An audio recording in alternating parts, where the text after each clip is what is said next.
Hello once again, welcome to my channel. I am Esseria and I'm here again to welcome you with another topic which is requested by one of my former students again. Okay, so I think my former students actually missed the lessons that they have had with me, or do they?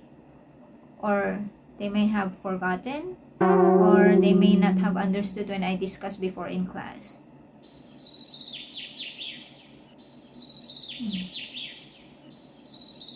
I hope that's not the case. So welcome once again in my video. Today actually my former student only asked for like one topic, and it's called homophone.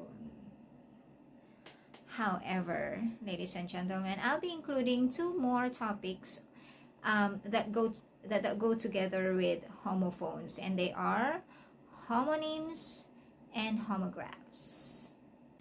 Just like the use of grammar rules, it's very important that we also understand these three topics: homophones, homonyms, and homographs. They go hand in hand.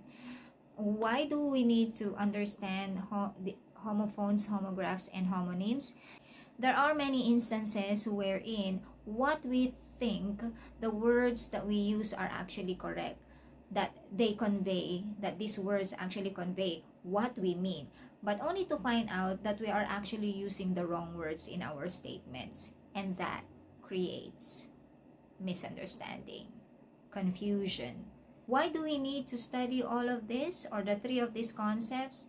Simply to understand how words vary, the meaning of the words, so that when we use them in our written text and in our spoken language, we would be able to achieve, just like grammar rules, clarity.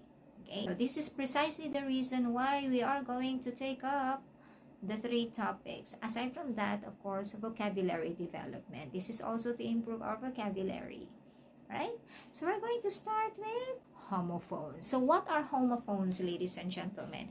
Homophones are actually words from the word homo, which means same, and phone, which is referring to phono, sound. So we are simply referring to words with the same sound, but with different meanings. They sound the same as that of a rhyming word in poetry, but they don't have the same meaning, and they don't have the same spelling. Alright? So what's an example for this? Homophones, okay? Same sound, but they don't have the same meaning, and they don't have the same spelling. Okay? Example of these homophones would be your bear with the B-A-R-E, and bear as in the B-E-A-R. Bear as in to show and to conceal everything, and bear as in B-E-A-R, that could be to bear as in to endure as a verb, or bear as in the animal bear.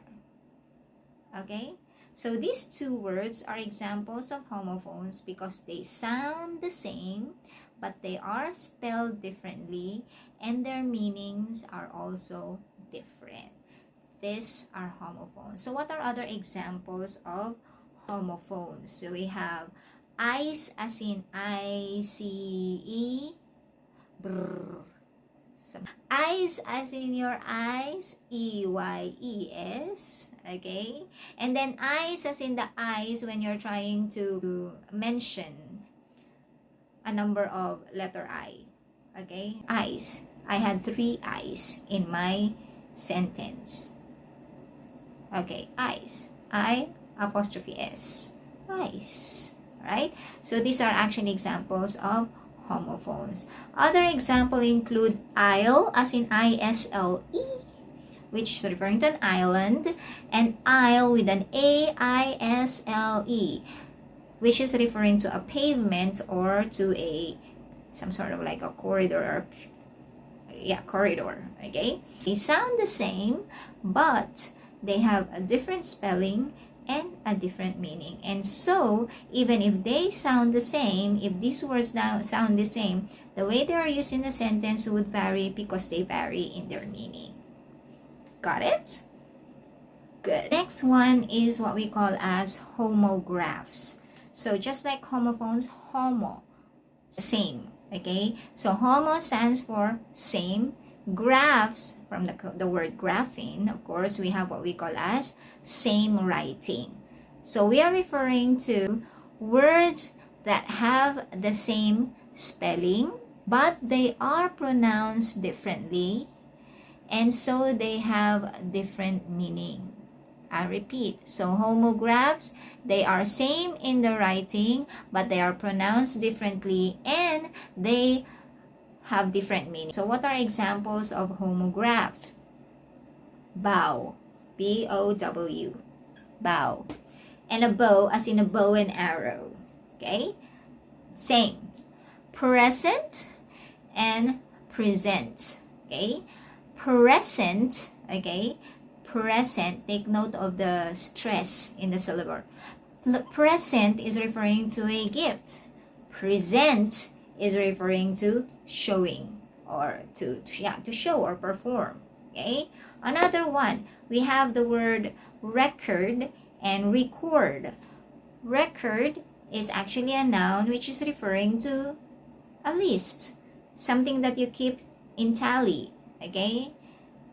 Record. But when we say record, that's already the verb form of to list down, or to record as in to keep the sound of something, as in when you record your voice. What else would be an example of homographs? So you also have project and project. When you say you project, you try to look into to visualize, okay, to foresee, okay, what may happen, okay, ahead.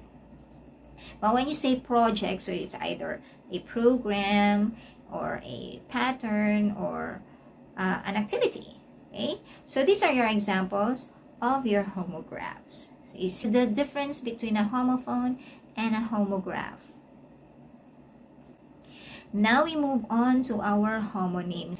In most sources, ladies and gentlemen, homonyms are just like homographs and homophones.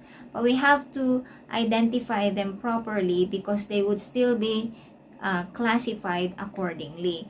Okay? So if you are familiar with multiple meanings, homonyms, actually it's technically homonyms, where when you say homonyms, homo, same, nym, from the word nym, we have the word name. So they have the same name. A homonym is written the same, sounding the same, but having different meaning.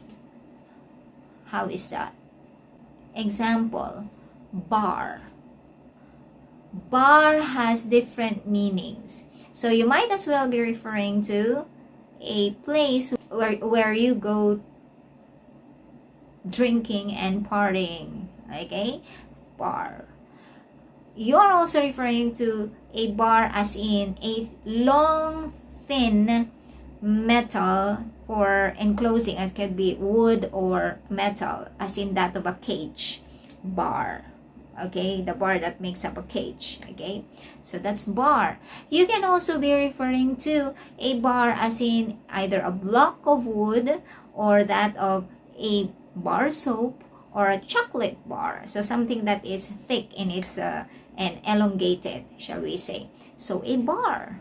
Okay, we can also be referring to bar as in a verb that means to hinder or to stop someone. Okay, see, one particular word with 4 different meanings, and so in their different meanings they are also used differently according to what you want to mean in your sentence. That's a homonym. In some cases, ladies and gentlemen, homographs and homophones, I should say, fall under or would be called as the same with homonyms, but we have to be very careful in classifying this word. So we always have what we call homophones, words with the same sound, but they have different spelling and so different meaning.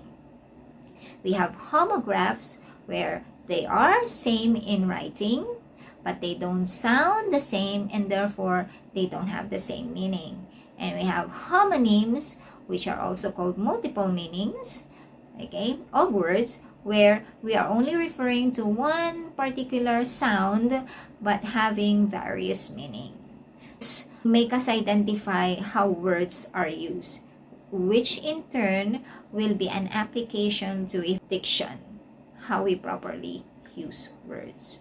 So I'll be providing here other examples falling under homophones, homographs, and homonyms. Wind, wind, minute, minute. So I hope you understood already the three, and next time we're going to discuss also on how we have to make use of words, particularly homophones. We will have that in our next lesson. So we're going to specify on homophones next meeting. But at least now you would have an idea of how these three concepts are different. So there you have it, ladies and gentlemen. I hope everything is clear, and I hope that this will help you also identify words that you have to use in your sentences. So this ends my discussion for today, and see you next time. If you haven't subscribed yet and this is your first time to watch this video, please click the subscribe button so that you can have more of my lessons in my class, Maestra Rhea. So this is your Maestra Rhea. See you in my next lesson. Bye-bye.